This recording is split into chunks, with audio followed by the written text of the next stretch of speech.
Hey everyone, welcome back to Bachelor Happy Hour. I'm Joe. And I'm Sarina. And we are here with our guest this week, Sarafina. Sarafina, welcome to Bachelor Happy Hour. Thanks, guys. Thank you so much for having me. I'm so excited. Thanks for coming on. We're excited to have you here. Of course. Where are you recording from today? I'm in New York City. I feel like you guys are also. We are. What neighborhood are you in? Gray every day. Gray and, I know. Gray and cold. I know. Yeah. It is so gray and cold today. It's also going to snow tonight, apparently. Yeah. Oh, my God. It's been so Can't wait cold. for that. It's been so cold, but honestly, this week has been the warmest of it. I don't know. That's how I feel. We had, 2 days ago, it wasn't bad. Well, we live off of the West Side Highway, so it's just really So you got windy. you get the windy. I live in the East Village, but I work on the West Side, so I know what you're saying. What do you do for work? I work in advertising, so it's a little bit of media buying. I've been doing that for almost 6 years now, which is crazy. Wow. Nice. Yeah. And how did you wind up on The Bachelor? So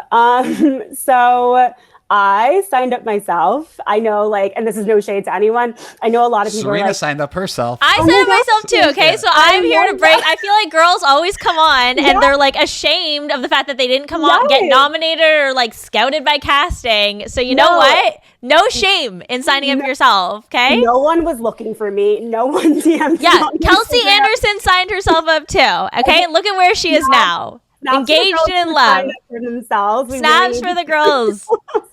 But no one, I didn't have a friend sign me up. I fully was on the bus on the way to work. It was after Joey's finale, and that worked out so great. And I was like, you know what? I'm just going to apply. It's a 15-minute bus ride. It took me that time, and I signed up myself, and I got a call that night. So, yeah. It's so crazy, though, because, when you sign up, you're like, I'm never going to hear back from these people.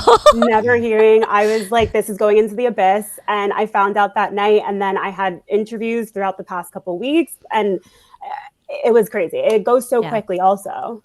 So fast. What was dating life like for you before that? So I feel like my fallback answer has always been dating sucks. Guys are not the best. And, that can be true. But I feel like in the past couple of years, I've taken accountability for myself. And I feel like I was just looking in the wrong places. And I was not finding people who I found people who I thought was my type. And then I realized that my type wasn't what I needed, if that makes sense. I was always looking for these guys that were outgoing, life of the party. And that's not something that I needed in my life. I needed someone that was more caring and nurturing. And I just wasn't finding that. So I took 6 years off of dating. I haven't dated anyone in 6 years. And I did a lot of therapy, lots of therapy bills. And I don't know, I just really worked on myself. It took a lot of self-growth, I think, for myself. I think that's great. I feel like so many people say New York is such a hard city to date in. And I do think going into dating with this mentality of everyone sucks does make it hard. But I also feel like, to your credit, when you're young and you're dating in the city, you are meeting these guys probably out at bars and in these settings where you might be finding someone great, but not someone great for you and what you're looking for. Yeah. Exactly. And it's my therapist always told me this. It's a thing called fortune telling. And when you say dating sucks and everyone sucks, that is the energy that you're going to bring to yourself. And that's the energy that you're going to attract. So I really had to genuinely work on shifting my mindset and not saying that. And I know that sounds so cliche. I hate saying that, but I did. I really had to work on myself and the energy that I put out. I agree with that. I have a bad habit of being this sucks, everything sucks. You can't do that. I know. Then everything will suck. Yeah, it's true. That is so true. Yeah. What was the mindset then that you went into Grant season with? The mindset that I went in with was just be myself and have fun with it. Don't take it as seriously. I know obviously I was taking it seriously in terms of I did want to find someone, I did want to get married, but I wanted to be my most authentic self and stay true to who I was. And I wanted to continue that growth that I had worked on for so long. So it was I know a lot of people share so much about themselves like the first night or the first week, but I really had to stay authentic to my dating and how I date in the real world and really build up that relationship, because it is a fast process, but I didn't want to rush things, if that makes sense. I really wanted to stay authentic to who I would be. I think that's great, because I think it's so easy to come on the show and be like, oh my gosh, I have no time. Yeah. And maybe fall into the trap of like sharing something before you're actually ready to share it because you're panicked about not getting the chance to. Yeah, I know. And I think a lot of us felt that way just because I feel like our season was slightly shorter as well in terms of time. But I couldn't right away, because that's just like not who I am as a person. And I really wanted to just stay true to who I was. But I do feel like there were nuggets that I did open up, and I feel good about every time I did. For night one, what are your seeing Grant for the first time? What is your first impression of him? Is he your type? Is he your type? Yeah, obviously so attractive. When I first found out, I was so excited. I have texts from my friends of like the first night of Jen's season when all the guys were out of limo. I was like, if I go on the show, this is the guy that I want to be with. I promise you, I will show text proof. You should post that. I feel like people would love that. I love that. Yeah. I think that's like so like you like manifested him to be your bachelor and to get on the show. Yeah, I told you, manifesting really does work, and I've been trying to do it a lot more lately. But yeah, obviously physically attractive, my type, and then just so much energy. But you could also tell that he was so nervous, and I think that's really admirable, because you can go into this and be so confident, but you could just tell that he was genuinely, one, looking for someone, and two, he was just excited, but also had nerves meeting everyone. And I love that. Yeah. What were the vibes like the first night? Who did you kind of gravitate towards too? Yeah, vibes were really high the first night. I feel like there was a lot going on. There were animals. There were like, there was a Vegas sign. It was a lot. It was very chaotic. What was the animal? A llama? The llama. A llama. No drama llama. Linda. The llama was there. It was intense. And I think just like going into that, and like, this is my first time on camera as well. And just like, there's a llama right next to me. And I don't know how I feel, but it was intense. But I do feel like the girls were just so nice and welcoming. And again, I hate saying that, but it's true. Like, I think we all were in this experience and we were all just getting to know each other. So I think everyone just tried to put their best foot forward that night. And I think I bonded with so many girls that night also. How did you come up with the big head entrance? That was a good one. How heavy was it? Okay. It was so heavy, but it has handles in the back. Oh, nice. So it was like, so it was fine. So I have very dry, sarcastic humor that I feel like sometimes doesn't land and gets me in trouble. But I wanted something that showed my personality, and I like to be witty. I like banter. And for me, it's like, if you make fun of me and I can make fun of you, like that is an instant match for me. And I feel like he really was receptive to it and took it well. So I felt like it went over really well. Yeah, no, it was a really good one. Which women did you connect with right away? Or like whatever, couple days? Yeah. If you go off of like night one, so many people are gonna be mad at me, but I love all the girls. I would say Alicia, Vicky, Bailey, and I would say Beverly night one. And then as the time progressed, obviously, like I grew closer to a lot more girls. Yeah, I was going to say, damn, your girls are gone. Yeah, dude. You're flying solo in the mansion this week. Week 2, I was like, I think after week 3, and I woke up, I was spiraling. I was like, where are my friends?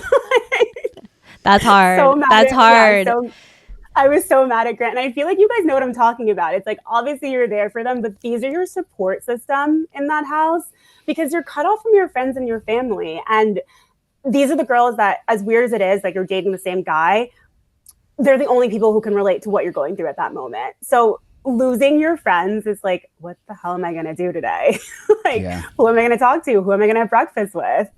So, yeah. Yeah. You know more than I do, but Joe went home night 1, so he doesn't know. Okay, but you can imagine. You get it though, like with Paradise. Okay. Like you had breakfast with James every morning. Imagine they went home, you'd be having breakfast alone. It makes sense. Yeah. Okay, so it's okay. Oh, so I would say the first couple episodes, the drama kind of surrounded Zoe, which that's now much tamer. I want your opinion on that as well. We do see you make a comment about Zoe having a short dress or whatever. Which really isn't the worst thing anyone's ever said to somebody on this show. Kind of just walk us through that and how that went down. Yeah. So in terms of start with like the Zoe stuff, like the beginning. Yeah, because you were on that first group date where she pulled him on the basketball day, right? And that kind of feels like where everything started, and it just snowballed from there. Yeah. So for context, that first group date was the night after the rose ceremony. So again, we don't know each other very well. And I think a lot of us were very timid going into it. It's like we've known Grant for a day now. So we really didn't know how to fully approach the situation. And Zoe is definitely more of a go for what she wants kind of girl, which like you have to respect to a point, but also it can step on other people's toes because again, we're just all getting to know each other. So I think, again, it ruffled some feathers, but you can see both sides to it in terms of like, you know what, she wants to utilize her time in the best way that she feels fit. And that is what she wanted. That's what she came here for. So I think that kind of snowballed into the cocktail party that night and then into the group date the next week, the cocktail party the next week. And I think at this point, you know, she is definitely getting a little bit emotional because she definitely feels isolated, and I could see how she could also feel that way. But then there's also like, well, you know, we all had a great day and you didn't, what we felt, put all of your effort into it. And then she gets emotional, and I definitely made a comment, and I hated that. Wasn't my best moment. I was definitely hard on myself. Yeah, I was hard on myself for so long about it. But I'm also giving myself some grace with it because I'm human, and, you know, we all say things that we don't mean, or, you know, that we're like, that was shitty in the moment. But also we talked, and in a weird way, it actually got Zoe and I to bond because we realized that we were feeling the same things, but we were just articulating it in different ways. And I was going through things at that time because it is such an emotional, rocky journey. And we sometimes, like, as people, don't know how to communicate well. And I really do think in a weird way, it got us to really see each other in a different light.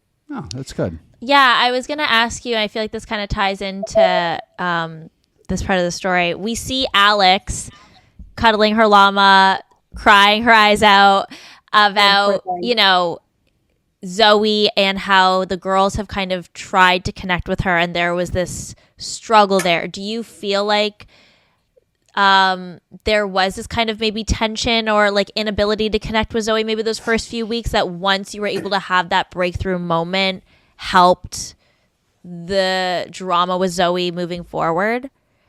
Definitely. I think, again, just coming off of that first date and it being so intense, and we're not really seeing Zoe's true side, it definitely put a bad taste in a lot of people's mouth.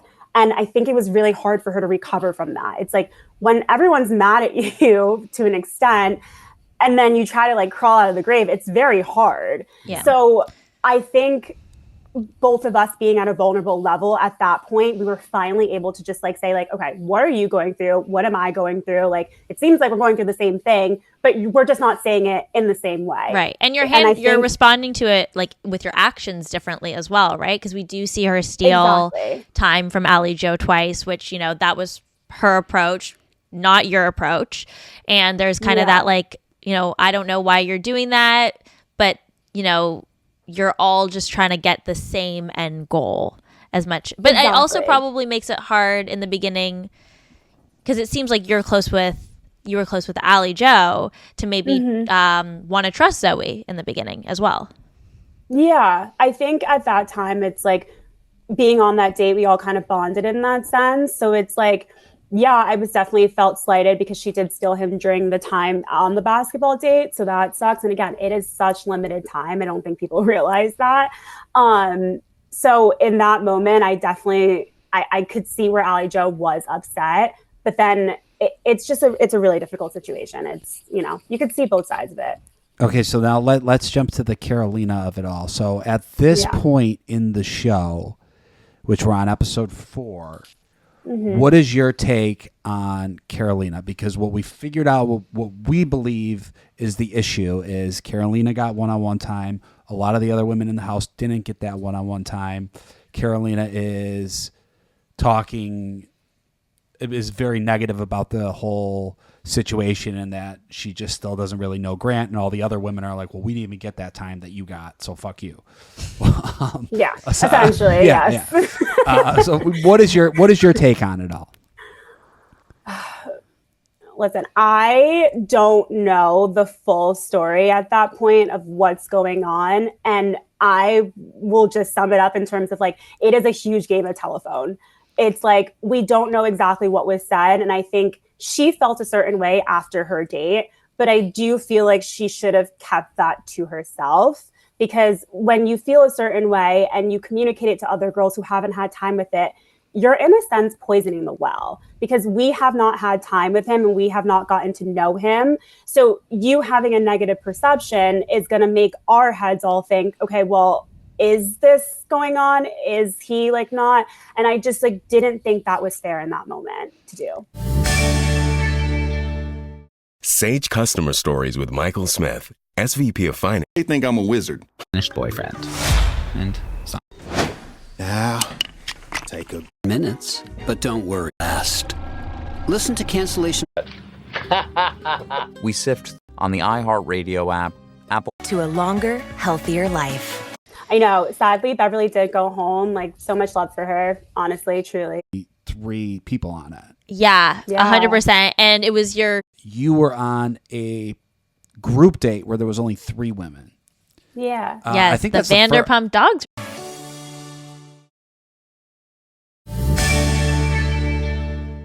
Before we go to this week's one-on-one, you were on a group date where there was only 3 women. Yeah. Yes, I think the that's Vanderpump Dogs group date. Yeah. I think that's the first time they ever did a group date this early on where there's only 3 people on it. Yeah, 100%. And it was your second group date of the week for all 3 of you, because sadly we saw Beverly went home and that spot opened up. I know. Sadly, Beverly did go home. Like, so much love for her. Honestly, truly. She's so amazing.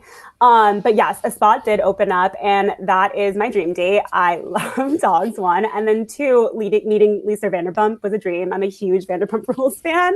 So seeing her was so exciting.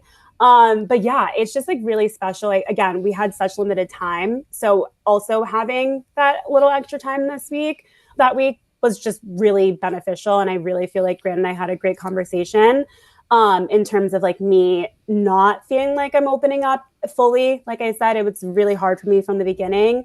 And we do talk about my ability to open up and how I am slightly and little by little throughout the time there. Got it. Nice. Okay. So you guys go to Madrid. Is it your first time in Madrid? No, it's my second time. Yeah. Great city. So really exciting. Yeah. So amazing. You get a one-on-one date, which just looks awful. Like Were you surprised when you got the one-on-one? You're in the rain. I was you got so a bungee excited. jump. Wow. Guys, no, best date of my life. No. I know that Sarafina. I know that sounds psychotic and there's probably something wrong with me, but Are you an adrenaline junkie? Like, are you someone that would want to bungee jump somewhere? no, but I was like, you know what? If I get a one-on-one date, like, I love clothes, don't get me wrong, but I didn't want a shopping date. Like, I feel like that's just so, I didn't want that. I wanted something that was exciting and something that was fun. And when I found out I was doing that, I could not have been happier, because I've been to Madrid, and I know Grant went to Madrid, but we've both never been to Madrid and bungee jumped. So I think it's just like, it's something that was so cool to do with someone. And I loved it. And the rain added an extra element of excitement. My hair looked terrible, but it's fine. Were you worried about like you guys were being, tied up?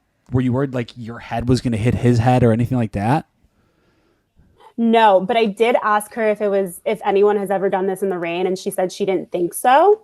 So I was like, I wasn't sure about that, but we just went for and it. The papers you did sign was that like a like you may die? Yeah. The waiver? Yeah, I was like, if you die, you can't sue us.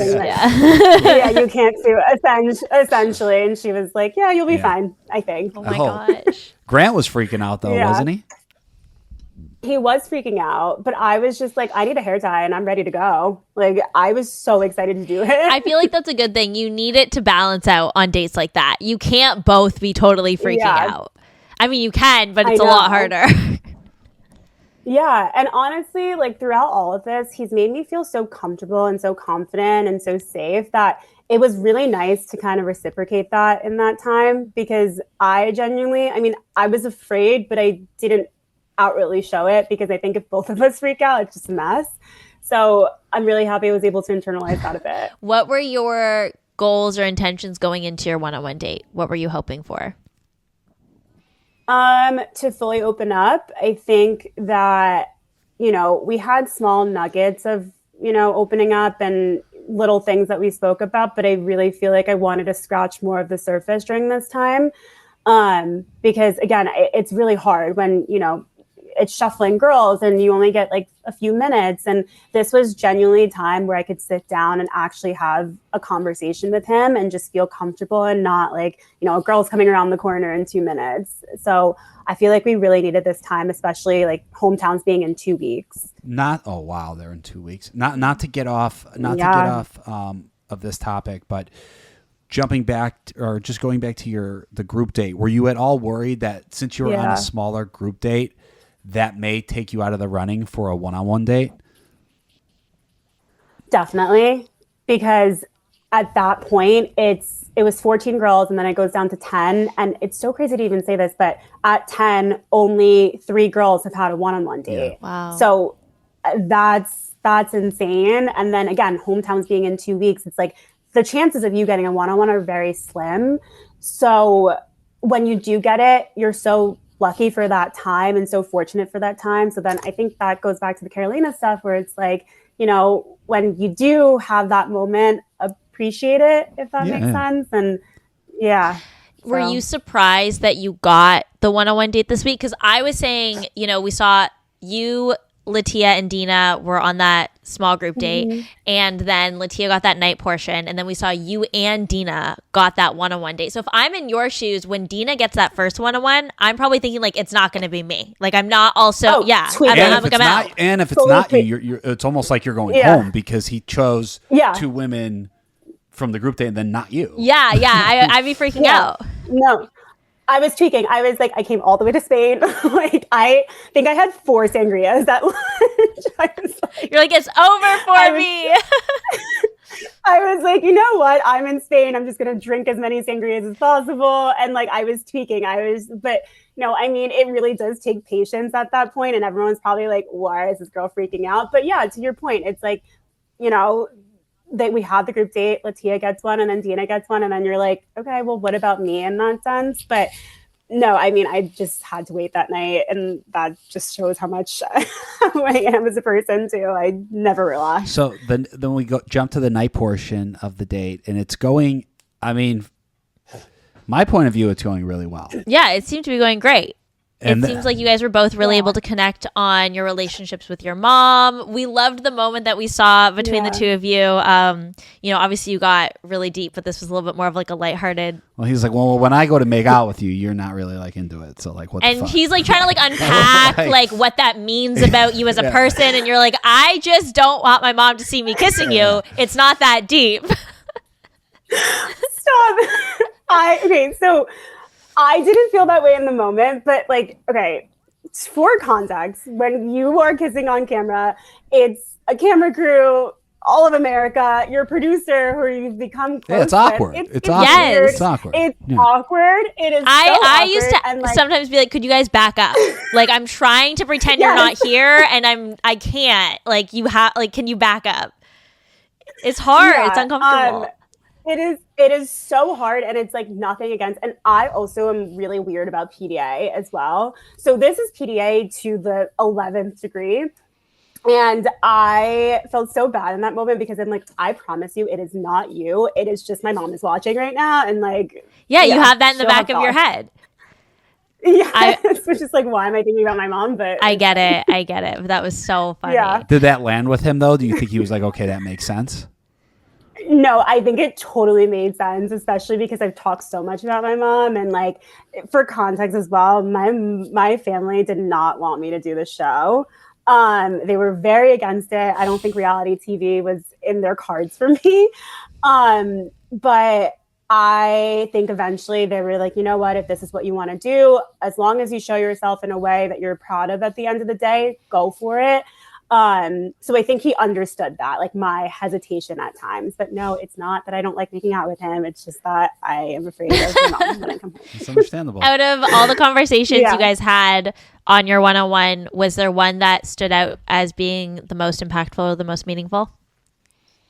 Yeah, I think I don't know what's shown, but I did talk about my dating life, and just I had a very hard time dating a couple years ago because I feel like I was never really chosen, if that makes sense. I feel like no one really, and again, it could have been because I also wasn't fully giving myself, but I just feel like, you know, I heard so many times, like, you're so great on paper and you're so kind and you're so nice and you're so beautiful, but you're just not for me. And that after a while cuts so deep and is very hard to hear. And throughout my entire time with Grant, I really do feel like he wanted to hear what I had to say, and he listened, and he let me have that space to open up. Nice. That's great. That's amazing. It's got to be hard to be in an environment where he's dating a bunch of other girls if that is something that you've experienced in your past. Yeah. It's like, yeah, you've experienced this, but you go on a show where a guy's dating 25 girls, like, make it make sense. But yeah. You're like, he chose me and everyone else tonight. Great. Yeah. Would you say after this date, would you say like this process, was the process working for you? Were you like, okay, I get this? Yeah, it was definitely working. And before this, I thought I was like just fully whole. I had everything together and I felt like I was, you know, I fully worked on myself. But throughout this, you learn so much more about yourself and you work on yourself even more. And I didn't think I was going to be able to dig as deep as I feel like I could have and opened up as much. So not only do I feel like it was working in terms of like I was growing connection, but I was also just like growing myself a lot more as well. Nice. Jumping to the cocktail party, we see a lot go down, a lot with Carolina and Juliana. And then we also see Carolina and Rose not really get into it, but kind of just, you know, circle back to what has been going on between them with the conversation and the drama with Grant. But you have a Rose at this point, right? Yeah, so you're kind of that's a great feeling because you're like, I can just sit and watch this. Yeah. I'm like 3 wines deep. I don't care. Great. But we see Rose send herself home. Was that a surprise to you? What was the reaction in the house? Yeah. So the Rose situation, what I'll say is, I think going back to week 3 in LA, that cocktail party or that rose ceremony night, you really don't see Rose speak much. And I think it's because she was caught off guard. And I think similar to myself, I think she thinks about things before she actually speaks. So I think she was like really trying to understand what he was saying, what he might have said in the past, and what Carolina might have said about her. And I think from then she kind of retreated back into herself and took that also into Spain. And I think going to the rose ceremony in Madrid, I think all of that bubbled up because it is this giant phone of telephone at this point. And all of that bubbling up, I think it unfortunately like bursted on her. And I think it was just, I think she reached her limit at that point. So I feel so bad about that. That's how it felt. It felt like as much as we were sad to see her go, it felt like it was the best decision for her based on how everything had played out. Okay, but hypothetical here, right? And I don't know, we don't really know what went down, but if you were on stage dancing with Grant and then you come back to the mansion and you are chatting with Juliana, Bailey, anyone. And Juliana's like, well, just so you know, when he was dancing with you, he told me he was thinking of me. how would you handle that? Like, I would, for me, I think it's hard to keep that in. Like, how do you not call the guy out? Because you're like, well, what the fuck? Yes, I think it goes back to it's not what's said, but it's how you say it. And I think I would have phrased the conversation way differently. But it is also very hard to hear. But then you also have to remember it is so early on. So that's another thing. Also, one thing that I did in the house is I never listened to what other people's conversations were. I didn't want to hear because I'm not great with like hearing what other people have to say or what their connection is. Like that would cause me to spiral. Yeah. So ignorance is bliss in the situation. So and if you can avoid hearing or talking about it, and sometimes you can't, but if you can, it's the best option because you're 100% going to hear him say something to someone that's going to hurt your feelings, even if it's a respectful, just a nice, like even if he's just complimenting someone in a nice way, like it's still very emotionally confusing to hear someone you like say sweet things to your friend. Yeah, no, I remember at some point we were just like, I love you. I'm so glad you had so much fun, but I don't want to hear it. Like it's setting a boundary for yourself for you to succeed. Yes, which is, I agree, the right decision, but also sometimes easier said than done, as we've seen. Yeah, sometimes it is also impossible. I feel bad for Rose too, because I feel like she got caught up in a situation really early on that just took her out. Like it was like after that, it was basically it. And it's also so hard to like come back from that because then it's like, again, it is so little time and it goes so quickly that like that little hiccup can defer you so much more. 100%. Any setback on this show is very, very hard to come back from because you are working with so limited time. You almost need to always be moving your relationship forward or you're going to get left behind. And sometimes I'm not saying that, wasn't Rose's hopes and dreams was to, anyone's really, but sometimes it unfortunately is just the situation and it happens and there's nothing that can be done about it. We also saw Natalie and Parisa go home. Any surprises there? Did they feel like it was kind of their time? I mean, I never really talked about other people's connection. I know Natalie and Parisa are the sweetest girls. So yeah, it is definitely surprising. And I think just with a lot of the drama, it was surprising in terms of like who stayed and who go. But again, you don't know other people's connection and how far along he is with other people. But they're so sweet and amazing. They'll be fine.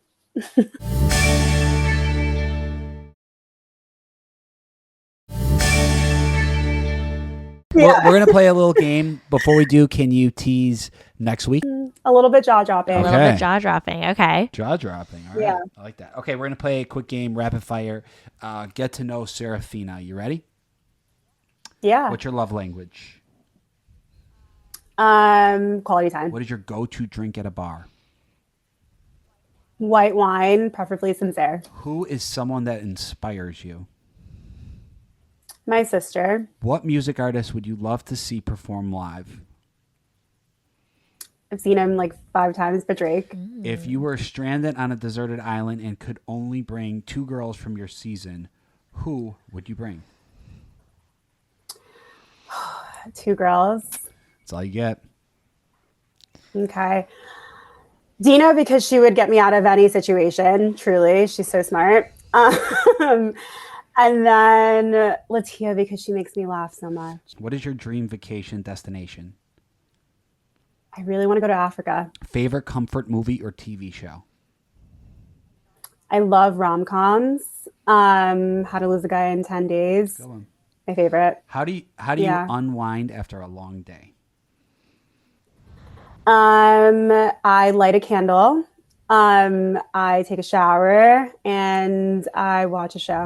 What are your 3? What show are you watching right now? So I love to rewatch. Controversial. I apparently said I watched Grey's Anatomy 3 times, which I actually have, but I have it on I have it in the background. I don't actually just like sit there. Okay, yeah. I was like, how are you doing this? Are you must have been only watching Grey's Anatomy for the last like 20 years of your life.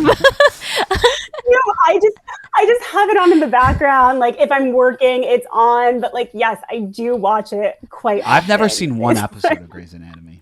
I think we should watch it. It's so good, but you are like a bit of a hypochondriac. So you'd have to get past that. Well, yeah.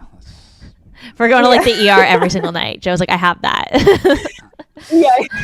What are that will happen. What are 3 essentials you always have in your purse?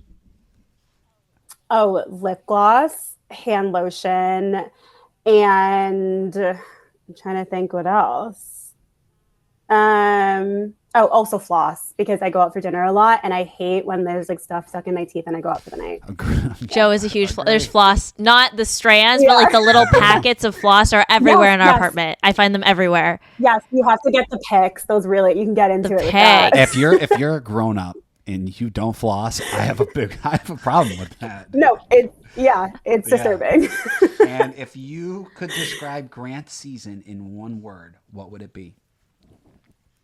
Oh, I know this. I'm gonna say it again. Jaw dropping. Okay. Jaw dropping. Okay. Like well, jaw dropping. Yeah, I'm excited. We're about halfway, so lots more to come. Yeah. All right, Sarafina, thank you so much for taking the time out of your busy day coming on the podcast. Thank you guys so much for having me. I had so much fun. Of course. And to all our listeners, make sure you stay tuned to Bachelor Happy Hour. We have recaps and new interviews for you every week. Yeah, be sure to stay tuned into Grant's season of The Bachelor and then come join us on Bachelor Happy Hour every single week. Thanks for listening. Bye.